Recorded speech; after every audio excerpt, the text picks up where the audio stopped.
नमस्कार साथियों, मैं हूं उमेश और आप देख रहे हैं जागरूक विद्यार्थी यूट्यूब चैनल। यदि आप हमारे चैनल पर नए हैं, पहली बार विजिट कर रहे हैं तो चैनल को सब्सक्राइब अवश्य कर लें। साथ ही बेल आइकन बटन अवश्य दबा लें, जिससे आने वाली हर वीडियो का नोटिफिकेशन आपको सबसे पहले प्राप्त होता रहे। साथियों, आज की यह वीडियो राजा महेंद्र प्रताप सिंह यूनिवर्सिटी, जो पहले Agra university doctor BR Ambedkar university के नाम से भी जानी जाती थी, कि B.Ed सेकेंड ईयर के विद्यार्थियों के लिए महत्वपूर्ण है, क्योंकि आने वाले टाइम में ये विद्यार्थी अपनी परीक्षाओं में बैठेंगे। जैसा कि आपको विदित है, इस बार भी परीक्षाएं आपकी MCQ बेस्ड यानी बहुविकल्पीय प्रश्न आधारित हो रही हैं। तो आज की ये वीडियो में हम जो पेपर 201 है, जिसे ज्ञान एवं पाठ्यक्रम के नाम से जाना जाता है, इसकी सेकेंड यूनिट को लेकर ये वीडियो बना रहे हैं, जिसका नाम है पाठ्यक्रम का प्रत्यय।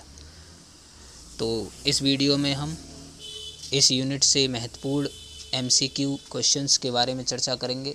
निश्चित रूप से ये क्वेश्चन आपको आने वाले एग्ज़ाम में अपने में देखने को मिलेंगे। आइए शुरू करते हैं आज का वीडियो। पहला क्वेश्चन है, माध्यमिक शिक्षा आयोग का अन्य नाम क्या है? तो ध्यान रखना है, माध्यमिक शिक्षा आयोग का अन्य नाम मोदालियर आयोग कहा जाता है। नेक्स्ट है, मोदालियर आयोग का गठन कब हुआ? तो ये 1952-53 में मोदालियर आयोग का गठन हुआ है। अगला क्वेश्चन है, व्यावसायिक शिक्षा पाठ्यक्रम में किस विषय को सम्मिलित नहीं किया जा सकता?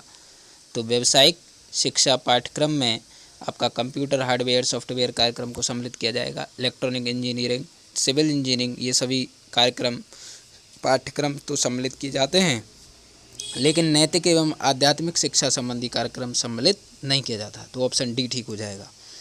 अगला है, इम्पोर्टेंट क्वेश्चन है, पाठ्यचर्या में वे सभी क्रियाएं सम्मिलित होती हैं जिनका हम शिक्षा के उद्देश्यों की हेतु विद्यालयों में प्रयोग करते हैं। ये कथन किसका है? तो ये कथन मनरो साहब का है। मोस्ट इम्पोर्टेंट क्वेश्चन है, आपको निश्चित रूप से ये क्वेश्चन आपको देखने को मिल सकता है। अगला क्वेश्चन है, पाठ्यक्रम निर्माण का कौन सा प्रमुख आधार नहीं है? तो पाठ्यक्रम का निर्माण का आधार आर्थिक आधार नहीं होता। अगला है, पाठ्यचर्या के उद्देश्य हैं।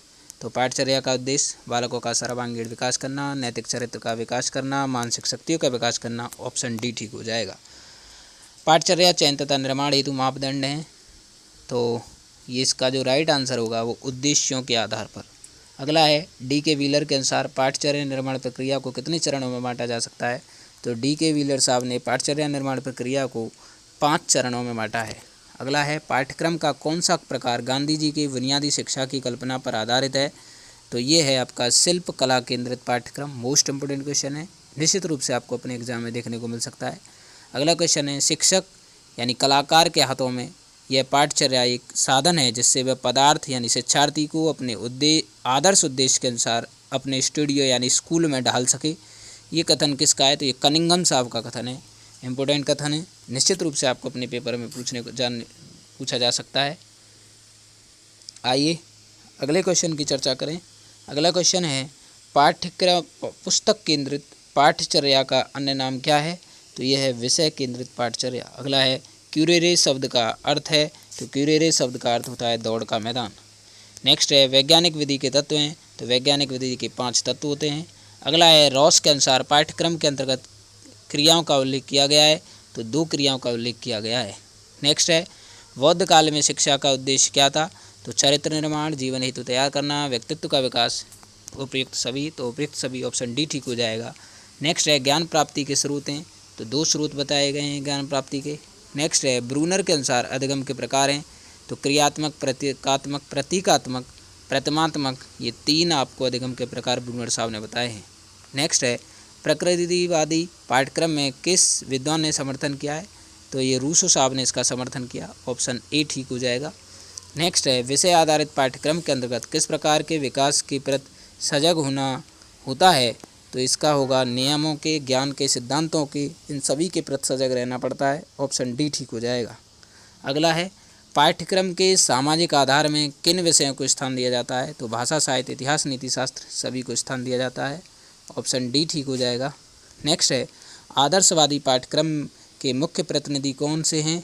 तो आदर्शवादी जो पाठ्यक्रम है इसका मुख्य प्रतिनिधि हीगल से सुकरात और प्लेटो को माना गया है। नेक्स्ट है, पाठ्यक्रम के मनोवैज्ञानिक आधार में किन बातों पर बल दिया गया है? तो स्वाभाविक प्रवृत्तियों पर, बालकों की रुचि एवं योग्यताओं पर, आवश्यकताओं पर, इन सभी पर तो ऑप्शन डी आपका ठीक हो जाएगा।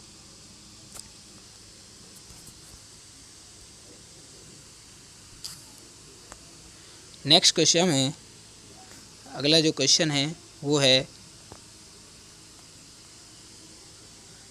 पाठ्येतर पाठचर्या के अंतर्गत आते हैं। तो जो पाठ्येतर पाठचर्या है इसके अंतर्गत आपका एनसीसी, रेड क्रॉस, स्काउटिंग, ये सभी पाठ्येतर पाठचर्याओं के अंतर्गत आते हैं। नेक्स्ट है माध्यमिक स्तर की शिक्षा के लिए उपयुक्त विधि क्या है? तो प्रदर्शन विधि को उपयुक्त विधि माना जाता है। अगला है निम्न में से 3R के अंतर्गत नहीं आता, तो 3R के अंतर्गत अनुक्रिया नहीं आता है। नेक्स्ट है पाठचर्या परिकल्पना के अंतर्गत आने वाले तत्वों में से नहीं है, तो आपका इसमें ऑप्शन हो जाएगा लक्ष्य, उद्देश्य, विषय वस्तु, अधिगम, कार्य, अनुभव, ये सभी आते हैं, जबकि ज्ञान आपका पाठचर्या परिकल्पना के अंतर्गत नहीं आता। नेक्स्ट है निम्नलिखित में से क्या पाठचर्या परिकल्पना का चरण नहीं है? तो स्थिति विश्लेषण, तार्किकता का विकास, पाठचर्या घटकों की पहचान, मूल्यांकन। तो उसका जो चरण नहीं है वो मूल्यांकन इसका चरण नहीं होता। कौन जवाबदेही प्रक्रिया का प्रमुख तत्व नहीं है? तो जवाबदेही क्यों, जवाबदेही लेने वाला कौन, जवाबदेही किसकी, ये सभी इसके प्रमुख तत्व हैं, जबकि जवाबदेही कैसी ये इसका प्रमुख तत्व नहीं है।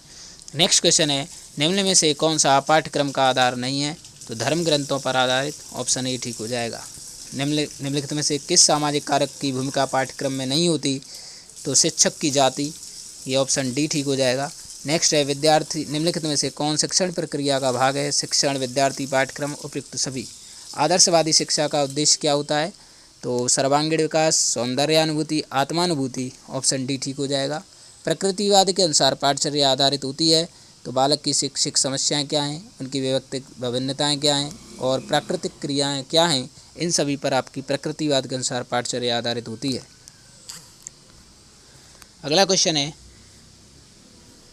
नेक्स्ट क्वेश्चन की अगर हम बात करें तो क्वेश्चन है पाठ्यक्रम के उद्देश्यों की पूर्ति किसके द्वारा संभव नहीं है? तो शिक्षक की आर्थिक स्थिति, ऑप्शन ए ठीक हो जाएगा। बाल मनोविज्ञान में अध्ययन किया जाता है बालक के जन्म के पूर्व गर्भावस्था से लेकर किशोरावस्था तक, ऑप्शन बी ठीक हो जाएगा। शिक्षा से मेरा अभिप्राय बालक एवं मनुष्य के शरीर, मस्तिष्क एवं आत्मा के सर्वोत्तम अंश की अभिव्यक्ति है, ये ऑप्शन, ये कथन गांधी जी का है, महत्वपूर्ण कथन है, आ सकता है निश्चित रूप से आपके पेपर में, तो इसका जो राइट आंसर होगा ए ऑप्शन होगा।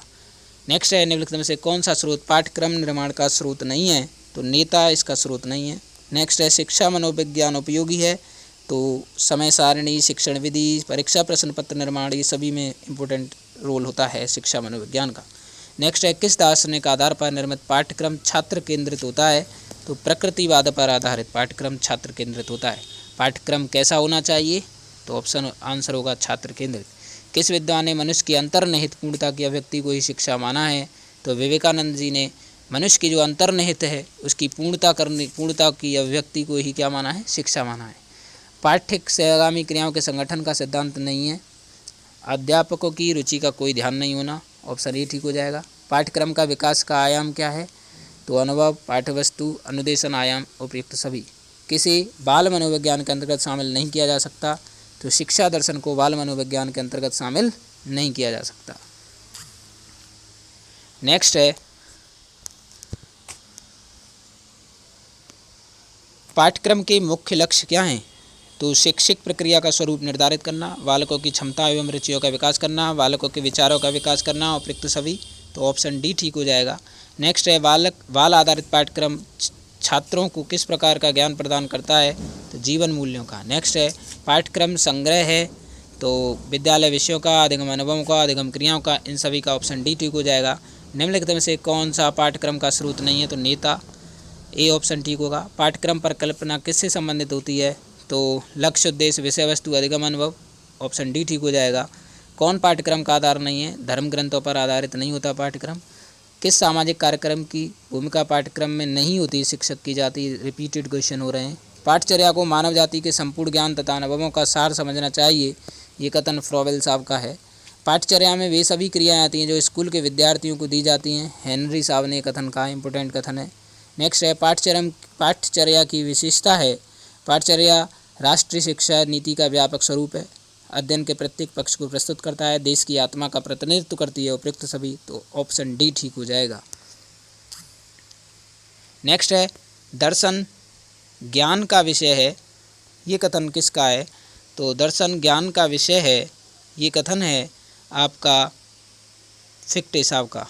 आदर्शवाद के मुख्य प्रतिनिधि कौन है? तो कांट, प्लूटे, रॉस, ये सभी आदर्शवाद के मुख्य प्रतिनिधि हैं। रॉस। व्यक्ति को प्राकृतिक वातावरण के ज्ञान के लिए विषय उपयोगी है, तो इसका जो ऑप्शन होगा वो डी ऑप्शन होगा। भौतिक विज्ञान, अंकगणित, भूगर्भ शास्त्र, ये सभी हैं। नेक्स्ट है व्यक्ति के नैतिक विकास के लिए उपयोगी विषय माना गया है, नीति शास्त्र, धर्म, आध्यात्म, ये सभी माने गए हैं। व्यक्ति का कलात्मक विकास करना है तो इसके लिए जो उपयोगी विषय माना गया है वो है आपका संगीत, दस्तकारी, कला। पाठ्यक्रम पर्यावरण में संचालित होने वाली सभी क्रियाओं का योग है, मोस्ट इम्पोर्टेंट कथन है, ये जॉन डीवी साहब का है। पाठ्यक्रम को प्रभावित करने वाले कारक, सामाजिक परिवर्तन, परीक्षा व्यवस्था, राष्ट्रीय शिक्षा नीति, सभी करते हैं प्रभावित। पाठ्यक्रम का मापदंड नहीं है, तो पाठ्यक्रम का जो मापदंड नहीं है वो अभिवृत्ति नहीं है। पाठ्यक्रम के मूल तत्व क्या हैं? पाठ्यवस्तु, शिक्षण विधियाँ, उद्देश्य, ये सभी हैं। पाठ्यक्रम विकास का आयाम नहीं है, तो राजनीतिक आयाम नहीं होता।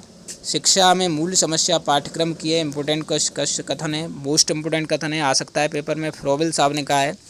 डाइट का अर्थ क्या है? तो जिला शिक्षा एवं प्रशिक्षण संस्थान, जैसे आपकी BTC करने वाले विद्यार्थी जो सरकारी यहीं से करते हैं, ये प्रत्येक जिले में बनाया गया है।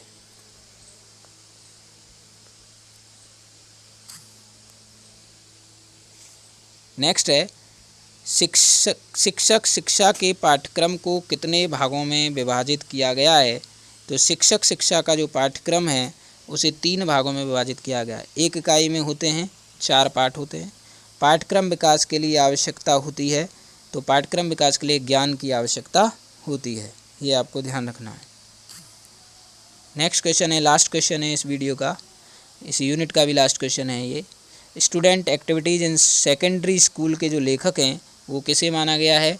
तो स्टूडेंट जो इसका जो लेखक हैं वो हैं आपके एडगर जी जॉनस्टन तथा रोलैंड सी फॉन्स को इसके राइटर हैं। तो इस वीडियो में हमने आपकी जो प्रथम पेपर है BD 201 जिसे नाम से जाना जाता है, उसके हमने महत्वपूर्ण क्वेश्चंस की चर्चा की। धन्यवाद।